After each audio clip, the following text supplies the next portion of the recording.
There is a very specific moment that happens when you use certain pieces of technology. It doesn't happen when you first unbox it. It doesn't even happen during the first few times you turn it on. It usually happens about 2 weeks in, right when the initial novelty starts to wear off. You stop thinking about what the device is on a technical level, and you start paying attention to how it actually makes you feel. This is exactly what happened with the DJI Neo 2 after 30 days of constant use.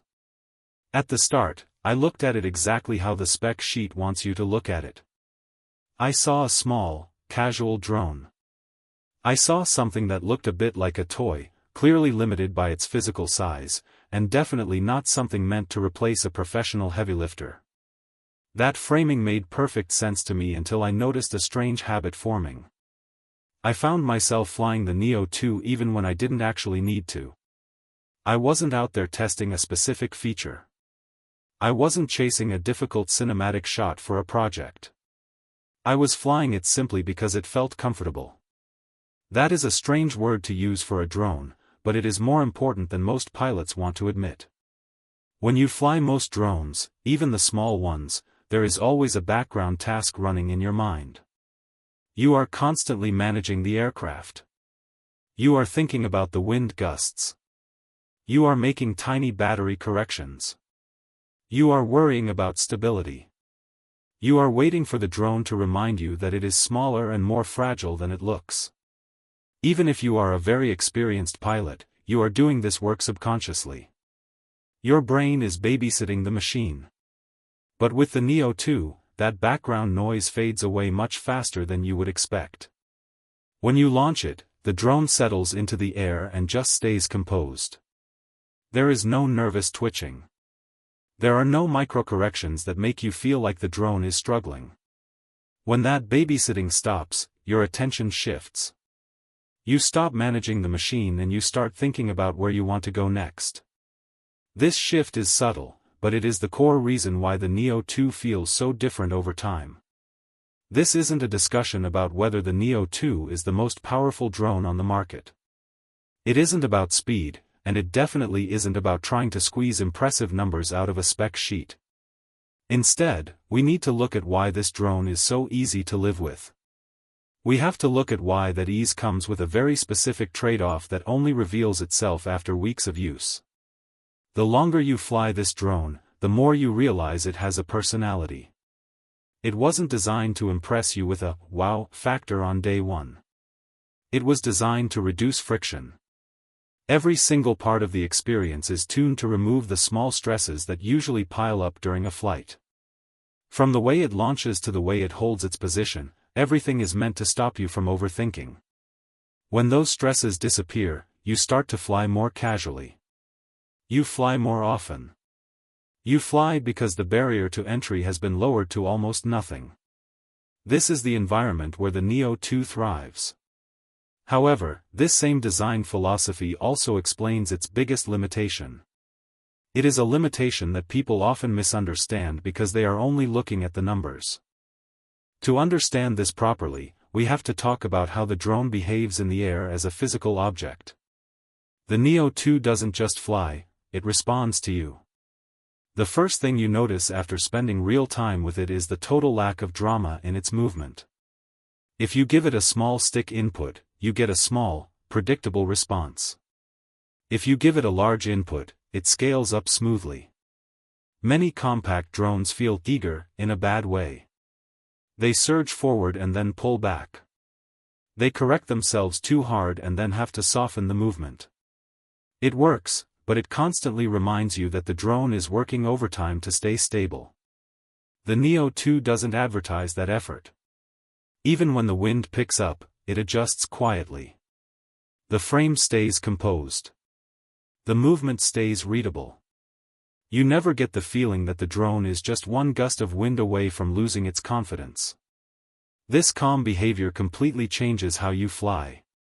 You become less cautious with your minor movements because you trust the drone to settle itself. You don't spend forever hovering in one spot, waiting for the perfect moment to move. You just move. That trust builds surprisingly fast. While many drones are technically stable, stability alone doesn't create trust. Trust comes from consistency.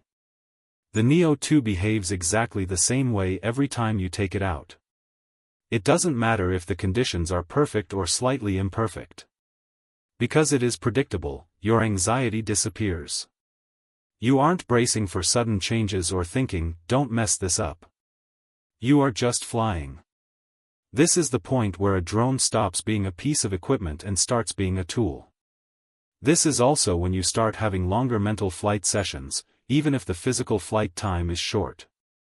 People love to jump straight to talking about battery life when they mention the Neo 2. We will talk about that honestly, but if you start there, you miss the entire point of the experience. Flight time only feels short when flying feels like work. If every minute you spend in the air is stressful, you find yourself begging for more minutes. But if every minute feels smooth and productive, you don't feel rushed. The Neo 2 falls firmly into the second category. Its biggest limitation doesn't feel like a flaw at first.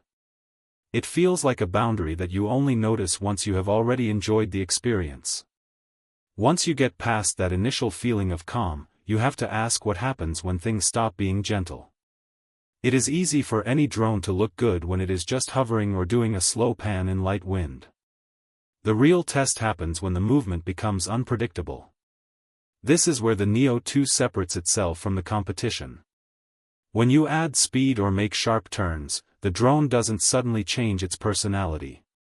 It doesn't become jumpy or start fighting itself. It stays relaxed. Most small drones rely on very aggressive digital corrections to keep the footage usable. You can actually see the stabilization working because the image snaps back into place. It looks artificial, like the drone is fixing a mistake after it already happened. The Neo 2 takes a different approach. It feels like it anticipates the motion. Instead of reacting hard, it smooths the motion as it occurs. When you accelerate, the camera doesn't lag. When you slow down, it doesn't overshoot. The motion is continuous. This continuity makes the footage feel natural. You don't get that glued together digital look. The horizon stays controlled, but the movement still feels alive. This is very noticeable during side-to-side movements. The drone doesn't flatten the motion, it preserves the rhythm. Speaking of rhythm, we have to look at the tracking features. Usually, expectations for tracking on small drones are very low. On paper, these modes sound great, but in reality, they often look stressed. The drone usually struggles to keep up with a subject it doesn't fully understand. The Neo 2 doesn't track like that. When you lock onto someone, it doesn't rush to fix the framing immediately. It settles first, and then it follows. That half second of patience changes everything. It means the drone isn't constantly overcorrecting or hunting for the right position. It chooses a comfortable distance and maintains it. If the subject speeds up, the drone accelerates smoothly. If the subject slows down, it eases back. The result is tracking that looks intentional rather than reactive. It looks like a human is filming it. Even the obstacle avoidance follows this polite philosophy.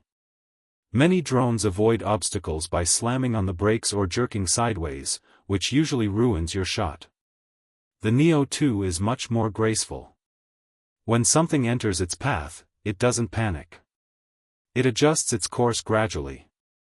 It might shift a little higher or a little wider, but it always tries to preserve the flow of the movement. You notice this most when you are flying through trees or along narrow paths. The drone doesn't feel like it is fighting the environment. It feels like it is navigating through it. This is why the footage stays watchable even when the conditions are not perfect. The camera stays steady, and the shot stays intact. All of this builds a level of trust that is rare in this category.